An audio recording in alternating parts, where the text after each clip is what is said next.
2025년 새해 첫째 주일입니다. 서로 인사하지 않을 수가 없을 것 같아요. 좌우 그리고 앞뒤 서너 분씩 새해 복 많이 받으세요 인사하겠습니다.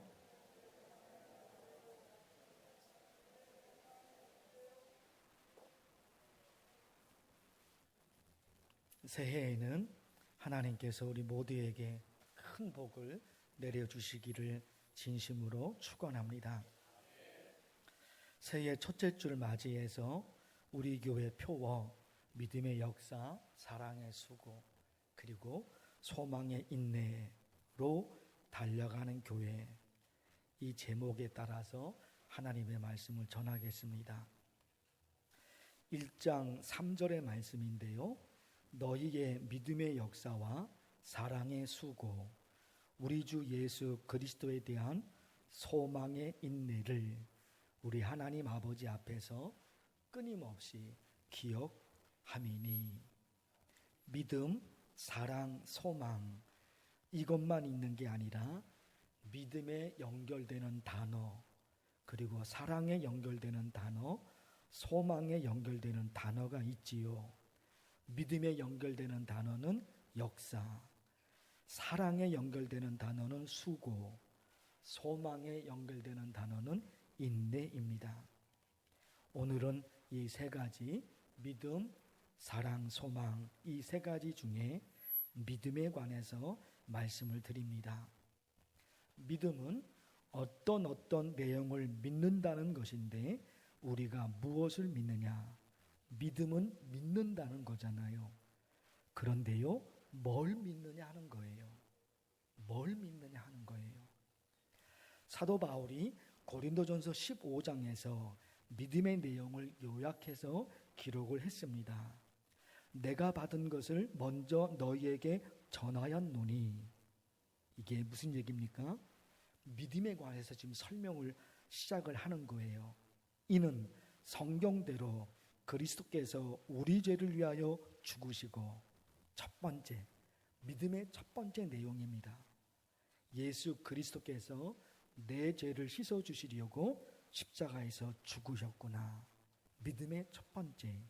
그리고요, 장사 지낸 바 되셨다가 성경대로 사흘 만에 다시 어떻게 해요? 살아나셨다. 첫째는 예수님이 나를 위해서 십자가에서 죽으셨다. 그리고 또 하나는 예수님은 죽음을 이기시고 다시 살아나셨다. 믿음. 뭘 믿느냐? 이걸 믿죠. 그런가 하면 너무나 중요한 요한복음 14장의 말씀. 내가 너희를 위하여 거처를 예비하러 가노니 가서 너희를 위하여 거처를 예비하면 내가 다시 와서 너희를 내게로 영접하여 나 있는 곳에 너희도 있게 하리라. 나 있는 곳이 어디예요? 천국이죠. 지금 예수님이 하시는 말씀이잖아요. 예수님이. 그러니까 나 있는 곳에 너희도 있게 하리라. 천국을 말하는 거예요. 세상 끝날 예수 그리스도의 재림의 날에 그리스도께서 다시 오셔서 저와 여러분을 천국으로 인도하신다. 믿음의 내용이라 말입니다. 이렇게 보면, 정리하면 세 가지 아주 중요한 믿음이 있는 거죠. 첫째는 뭐라고요? 예수님이 나를 위해서 십자가에서 죽으셨구나. 그럼 많이 연결되죠. 그래서 내 모든 죄를 씻어주셨구나. 예수님이 내가 지은 죄를 어떻게 다 해결할 수 있을까? 내가 지은 죄, 내가 어떻게 해결합니까? 내가 어떻게 해결하냐 말이에요. 내가 지은 죄인데 내가 해결해야 되는데 내가 해결할 수 있는 방법이 없지요. 예수 그리스도께서 십자가의 죽으심으로 내 모든 죄를 씻어주셨습니다. 그것을 내가 믿어요. 내가 믿어요. 더불어 십자가에서 죽으셨는데 누가요? 메시아가. 예수님께서 십자가에서 죽으셨는데 그분은 죽음을 이기시고 다시 살아나셨다. 다시. 그것이 믿어져요, 믿어져. 그게 믿음인 거예요. 마지막 세 번째, 세상 끝날에 예수님께서 다시 오셔서 나를 천국으로 데리고 가신다. 예수님 오시기 전에 우리가 죽음을 맞이하게 되면 그 순간 천국으로 가겠죠. 예수님 재림하시기 전에 우리가 죽게 되면 죽음 이후에 천국에 가죠. 예수님 재림하신 날 살아있는 분들은, 그분들은 살아있는 채로 하늘로 올라가겠죠. 저와 여러분이 믿는 믿음, 그 믿음의 내용이 이렇게 있는 거예요. 자, 그런가 하면 믿음과 관련해서 한 가지 중요한 신앙이 있어요. 우리가 예수 그리스도를 믿음으로 천국 백성이 되었는데, 천국 백성이 되었다고 하는 것은 이제 우리는 천국의 법으로 살아야 한다는 겁니다. 지금까지는 믿음의 내용을 설명드렸어요. 첫째, 나는 이것을 믿어요. 둘째, 나는 이것을 믿어요. 셋째, 나는 이것을 믿어요. 우리가 무엇을 믿느냐, 세 가지를 말씀을 드린 거예요. 그것으로 끝? 아니라는 거예요. 그것으로 끝? 아니라는 거예요. 예수님을 믿어 천국 백성이 되었잖아요. 그러면 이제 천국의 법을 지켜야 된다는 거죠. 당연한 거잖아요. 대한민국 국민은 대한민국 법을 지켜야 돼요. 미국 사람은 미국의 법을, 일본 사람은 일본의 법을 지켜야 돼요. 그게 맞죠, 논리적으로. 대한민국 사람이니까, 대한민국 이 땅에서 살려면 이 땅의 법을 지켜야 되죠. 그런데 하늘의 법도 있거든요. 땅만 있는 게 아니라 하늘이 있다 말입니다. 땅에서도 법이 있는데 하늘에서 법이 없을까? 그럴 수는 없죠. 땅에서도 법이 있는데, 사람 사는 세상에서도 법이 있는데 하늘에 법이 없다? 그럴 수는 없죠. 땅에 법이 있고 하늘에 법이 있는데 그것이 우리는 천국의 법이잖아요. 그래서 여러분 1장 3절 여러분 다시 보실 텐데 보십시오. 믿음, 사랑, 소망 세 가지를 다 설명드릴 수는 없어요. 그런데 너희의 믿음, 그 다음에 연결되는 게 역사라는 단어죠. 역사. 믿음의 역사. 여기서 말하는 역사는 지나간 과거를 말하는 게 아니라, 지나간 과거, 역사가 지나간 과거잖아요. 그것을 말하는 것이 아니라 어떤 행동 혹은 어떤 열매를 말하는 겁니다. 그러니까 믿음이 있으면, 하나님을 믿으면 뭔가 나타나는 현상이 있다는 거예요. 변화가 있다는 거죠. 역사는 과거에 지나간 과거, 그것을 기록한 역사, 그게 아니라니까요. 어떤 행동, 어떤 열매를 말하는 거예요. 마태복음 21장 예수님이요 베단이라는 동네로 들어가셔요. 무화과 나무가 보였어요. 무화과 나무 가까이 가서 예수님이 보시는데 그 무화과 나무에 열매가 없어요. 예수님 어떻게 하셨습니까? 그 무화과 나무 예수님 어떻게 하셨어요? 들어보실까요? 길가에서 한 무화과 나무를 보시고 예수님이 보신 거예요. 그리로 가사 잎사귀밖에 아무것도 찾지 못하시고 열매는 없는 거예요. 나무에게 이르시되 이제부터 영원토록 내가 열매를 맺지 못하리라 하시니 무화과 나무가 곧 마른지라. 열매 없는 무화과 나무를 향해 예수님이 저주를 쏟아내십니다. 무화과 나무의 목적은 열매에 있어요. 무화과 나무의 목적이. 잎사귀가 없어도 그 괜찮아요. 꽃이 없어도 괜찮아요. 왜?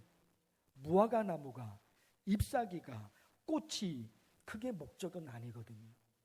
무화과 나무의 목적은 열매에 있단 말입니다.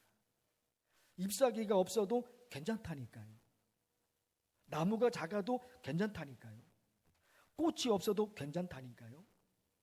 그러나 열매가 없으면 그건 무화과 나무가 아닌 거예요. 아무 쓸모가 없는 거예요. 그래서 예수님이 그 무화과 나무를 향해 저주를 쏟아내신 것입니다. 그러면 여러분, 예수님께서 무화과 나무를 얘기하려고 하신 건 아니잖아요. 나무에 관해서 예수님이 말씀하시는 건 아니잖아요. 무화과 나무는 하나님을 믿는 저와 여러분인 거예요. 무화과 나무가 말라서 죽어버렸어요. 무화과 나무 얘기하려고 하는 게 아니잖아요, 예수님이. 무화과 나무가 아닌 거예요.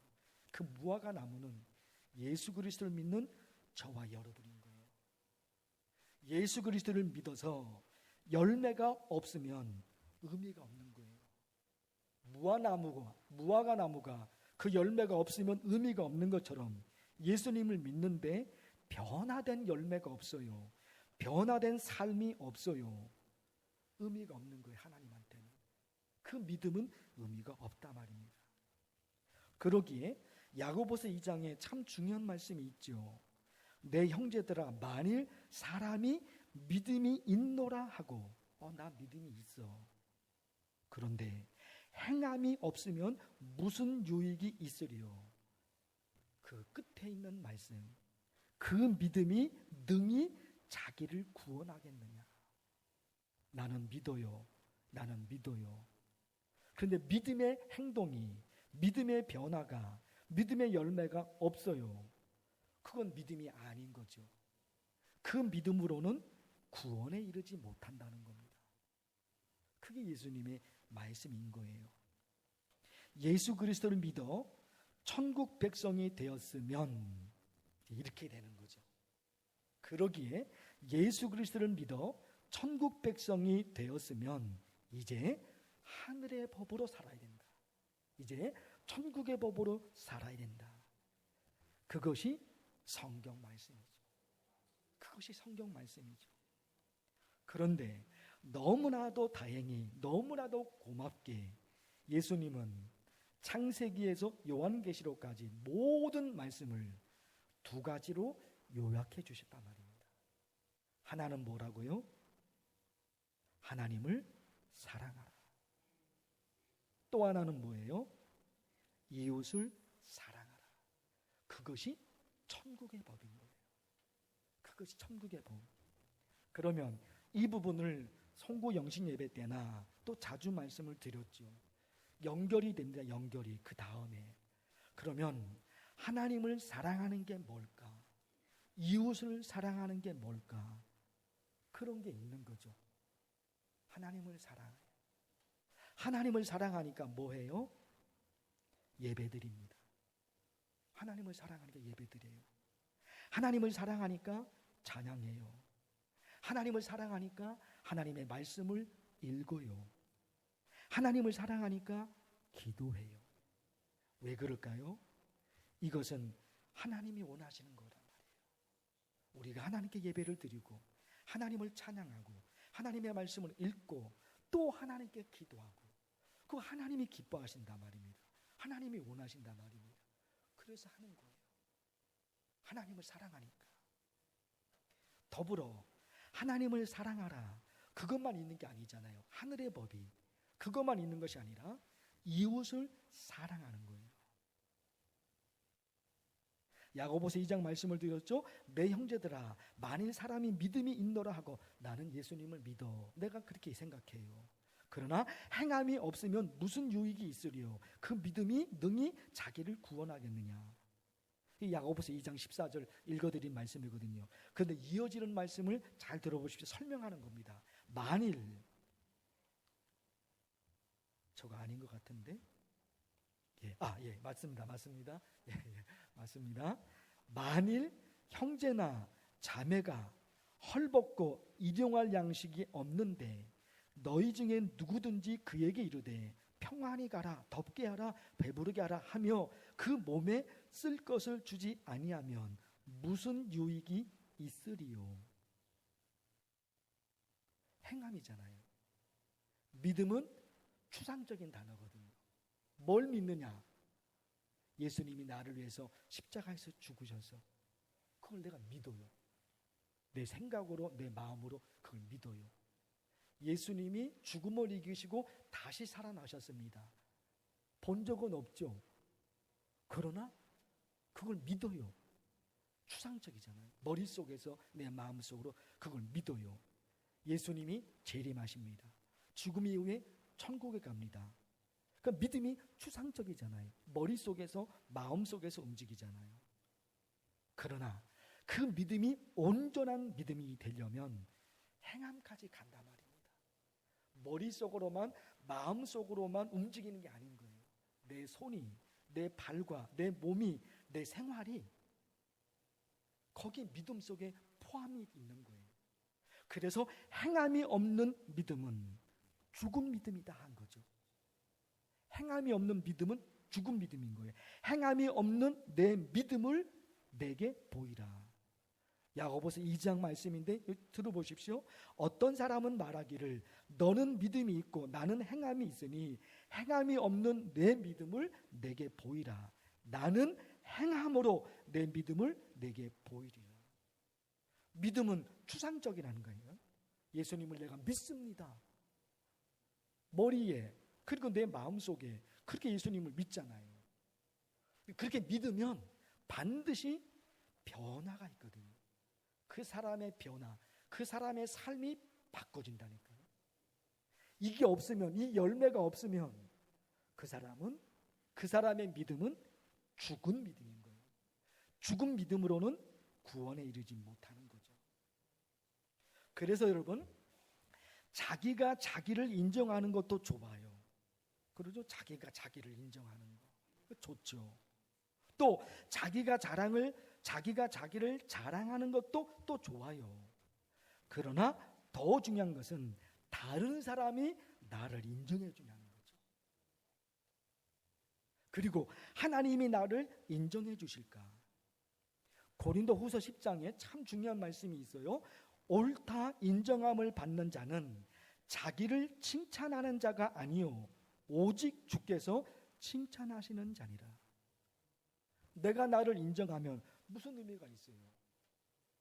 다른 사람도 나를 인정해 주냔 말이에요. 또 내가 믿는 하나님이 나를 인정해 주느냐? 그것은 삶에서 평가가 되거든요. 말 한마디 그게 아니죠. 삶에서 평가가 된단 말입니다. 그런 신앙으로 살아가야 된다는 거예요. 그래서 여러분 오늘 첫 번째 시간인데요. 믿음의 역사 말씀드렸죠.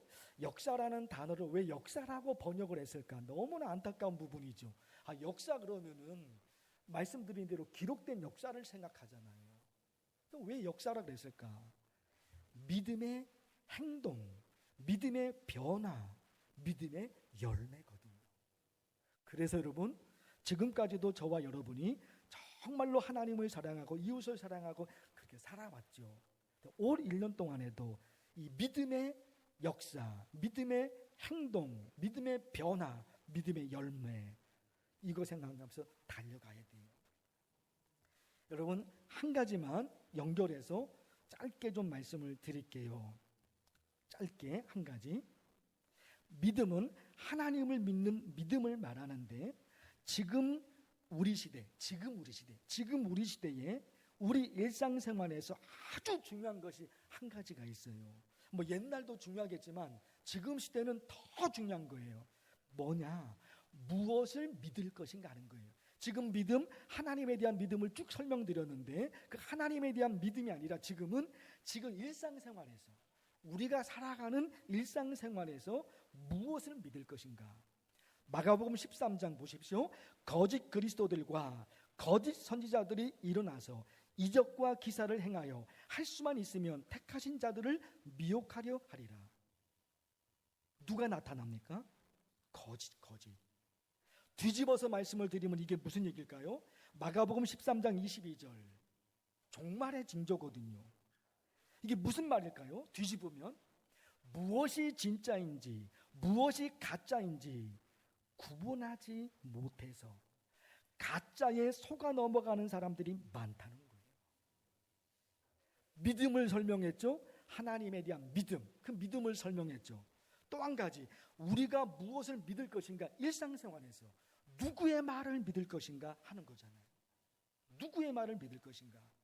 지금 시대에 장점이 있어요. 장점이 모든 정보를 아주 쉽게 얻을 수 있다는 겁니다. 스마트폰이 있잖아요.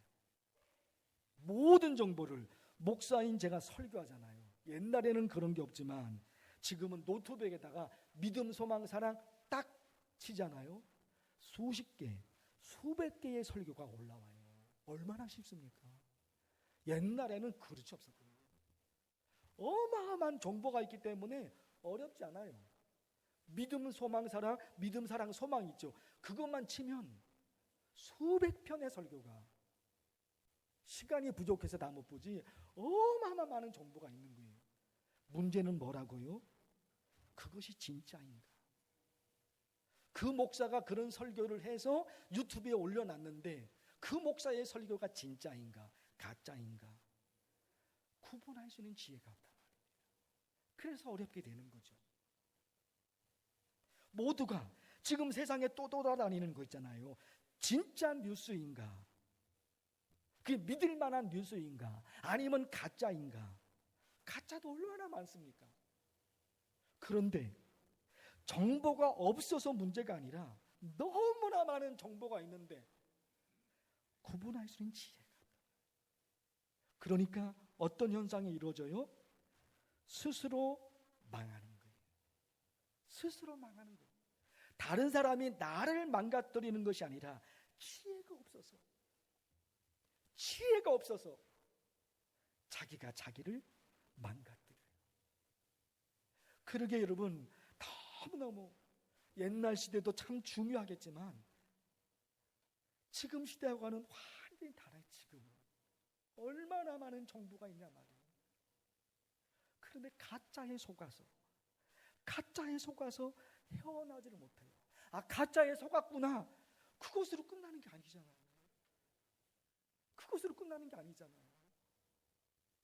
가짜에 속았구나, 에이, 이렇게 되는 게 아니잖아요. 망가진다니까요. 가짜에 속으면 개인도, 가정도, 국가도 망하는 거죠. 그래서 하나님에 대한 믿음 충분히 설명을 드렸죠. 그리고 지금 이 시대에 저와 여러분이 기도해 줄 내용이에요. 정말 기도해 줄 내용이에요. 하나님 아버지, 대한민국 모든 국민들이, 아니 모든 사람들이 하나님이 주신 지식이 있잖아요. 지정의가, 지식이 있잖아요. 아, 이것은 나를 망가뜨리는 거구나, 이것은 국가를 망가뜨리는 거구나. 지식이 없어서 그래서 망가뜨려진단 말이죠. 또 하나 간절히 여러 번 기도하는 거, 송구 영신 예배 때 3가지 기도를 드렸죠. 또 하나가 추가되는 거죠. 개인과 교회와 우리 국가, 우리 국민들 모두가 가짜에 속으면 안 된단 말입니다. 그러니까 지혜, 구분할 수 있는 지혜를 내게, 우리 가족에게, 우리 교회 성도들에게, 대한민국 국민들에게 구분할 수 있는 지혜를 주소서. 기도하겠습니다. 하나님 아버지, 하나님의 말씀을 들었습니다. 믿음의 역사, 믿음의 변화, 믿음의 행동, 믿음의 열매, 또한 하루하루 살아가면서 얼마나 많은 정보를, 얼마나 많은 이야기를 듣습니까? 우리에게 구분할 수 있는 지혜를 주셔서 스스로 망가지는 어리석은 자가 되지 않도록 도와주시옵소서. 예수님의 이름으로 기도하옵나이다. 아멘.